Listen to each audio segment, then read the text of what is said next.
और ब्रसेल्स हमलों से जुड़ी इस वक्त एक बड़ी खबर आपको बता दें। खबर यह है कि तीसरा बॉम्बर बल्कि तीसरा आतंकी जो है सुरक्षा एजेंसियों के हक में चढ़ गया है।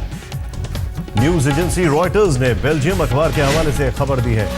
नाजिम लाशरोई तीसरे आतंकी का नाम बताया जा रहा है। यह वही आतंकी है जिसकी तस्वीर एयरपोर्ट से सीसीटीवी कैमरे में कैद थी। लाइट कलर की जैकेट और हैट पहना हुआ था। इसके बगल में दो लोग और मौजूद थे जो कि काले रंग की जैकेट पहने हुए थे और इनको सुसाइड बॉम्बर बताया जा रहा है। वो जो दो लोग, लेकिन ये वो आदमी है जो वहां से भागता हुआ दिखाई दिया था एयरपोर्ट से।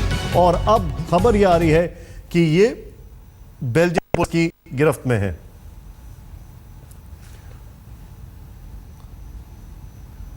इस वक्त ये बड़ी खबर आपको बताएं। बेल्जियम हमले में जो संदिग्ध था, 3 लोग थे।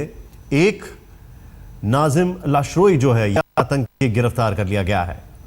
यह वो व्यक्ति था जिसे भागता हुआ देखा गया था, जिसके ऊपर यह शक था कि यही वो है जो बाकी 2 लोगों के साथ था। और यह भी बताया जा रहा है ये तीनों भाई हैं। 2 सुसाइड थे जिन्होंने एयरपोर्ट पे घटना को अंजाम दिया।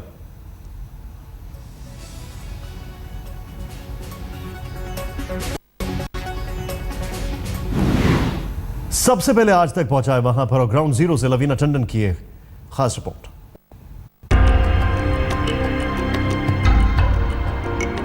जिन धमाकों ने बेल्जियम को हिलाकर रख दिया, आतंकी हमले ने ब्रसेल्स को थर्रा दिया।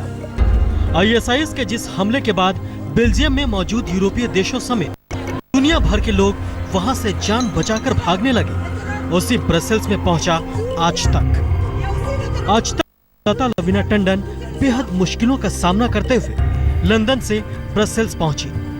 लंदन से सड़क ट्रांसपोर्ट के जरिए आज तक की टीम ब्रसेल्स पहुंची।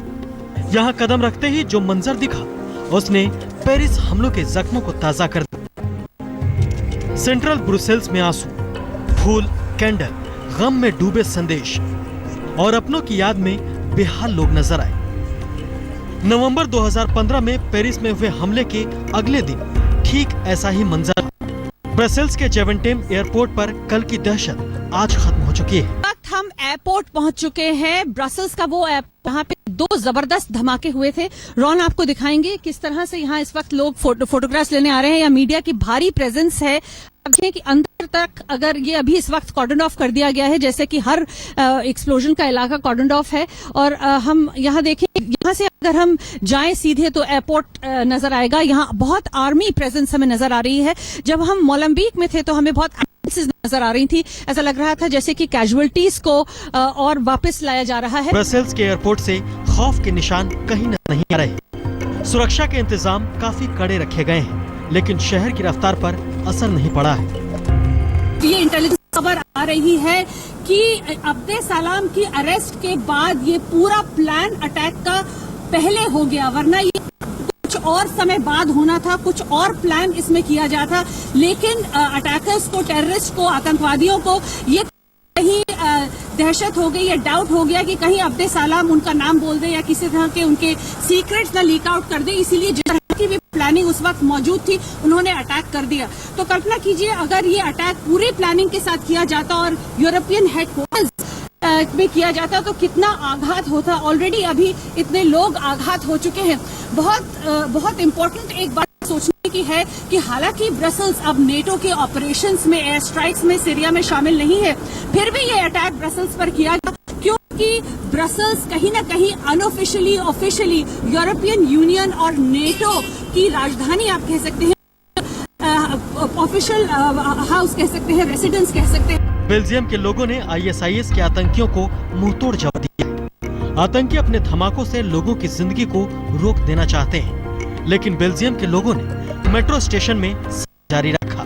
जब किसी मेट्रो स्टेशन में कल धमाका हुआ था, मेट्रो भी चल रही है और लोग सफर भी कर रहे हैं। देखिए बेल्जियम के लोगों का हौसला। हम मोलम्बिक जगह आते हैं जहां इस वक्त हम खड़े हैं। अगर आप देखें तो मेरी सीधे हाथ की तरफ, रॉन अगर आप दिखाएं, यहाँ से सीधे आप जाएं, थोड़ी ही दूर पर मोलम्बिक स्टेशन है जहां पर अटैक था और ये अभी पूरा कॉर्डन ऑफ है। लगता है इस तरह की स्थिति अगले 10 दिन तक रहेगी। और मेरे उल्टे हाथ की तरफ अगर रॉन आप दिखाएं, ये बिल्डिंग आप देख रहे हैं यूरोपियन कमीशन की बिल्डिंग है, इसे भी कॉर्डन ऑफ कर दिया गया है।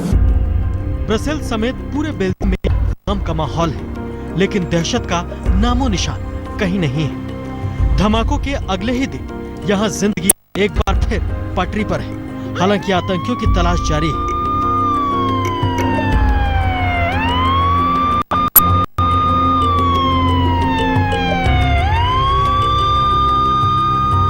ब्रसेल्स से लवीना टंडन के साथ आज तक ब्यूरो।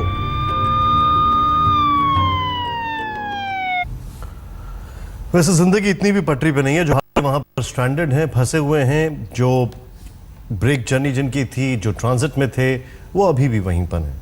कब वापस रवाना होंगे इसका इंतजार किया जा रहा है। बेल्जियम में हुए हमले का असर पड़ोसी देश नीदरलैंड्स में भी देखा गया है। कल बम धमाकों के बाद नीदरलैंड की राजधानी से ब्रुसेल्स की ओर जाने वाली ट्रेन सेवा रोक दी गई, लेकिन आज एक बार फिर से रेल सेवा बहाल कर दी गई है। हमारे संवाददाता गौरव सावंत ने एम्स्टरडैम के शिपोल से हालात का जायजा लिया। ट्रेन यातायात एक बार फिर शुरू हो गया है। कल आतंकी हमले के बाद ट्रेन सेवा पूरी तरह से ठप हो गई थी। अब धीरे धीरे शुरू तो हो रही है, लोग भी अपने घरों से बाहर आ रहे हैं। अनूप बंसल हमारे साथ हैं, आईटी सेक्टर में काम करते हैं यहाँ पर। जब से आतंकी हमला हुआ उसके बाद क्या हुआ? मैं एक्चुअली ऑफिस के लिए आया था, बट ऑफिस जा नहीं पाया क्योंकि जितनी भी ट्रेन सर्विसेज थी स्किपॉल की वो रद्द कर दी गई थी। और क्या डर काफी था? पुलिस काफी थी? पुलिस काफ़ी थी, यहाँ पे काफ़ी कंट्रोल था। डर in general actually Paris attacks के बाद है यूरोप में।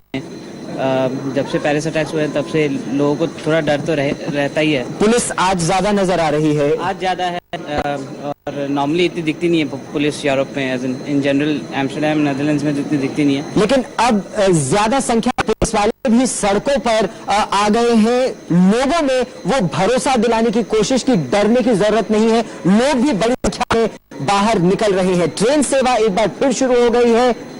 यही नहीं, लोग एयरपोर्ट भी, स्कूल खुले, अस्पताल खुले हैं, बाजार खुले हैं। कोशिश यही दिखाने की कि आतंक से डरा कोई नहीं है यूरोप में। कैमरामैन परमीन वर्मा के साथ गौरव सावंत, एम्स्टरडैम आज तक। पूरे एयरपोर्ट को बंद कर दिया गया है। सभी उड़ानें रद्द कर दी गई हैं। 30 मार्च को प्रधानमंत्री नरेंद्र मोदी को ब्रसेल्स भी जाना है। इससे भारतीय सुरक्षा एजेंसियां भी चिंतित हैं अब इस धमाके के बाद। लेकिन धमाके दोनों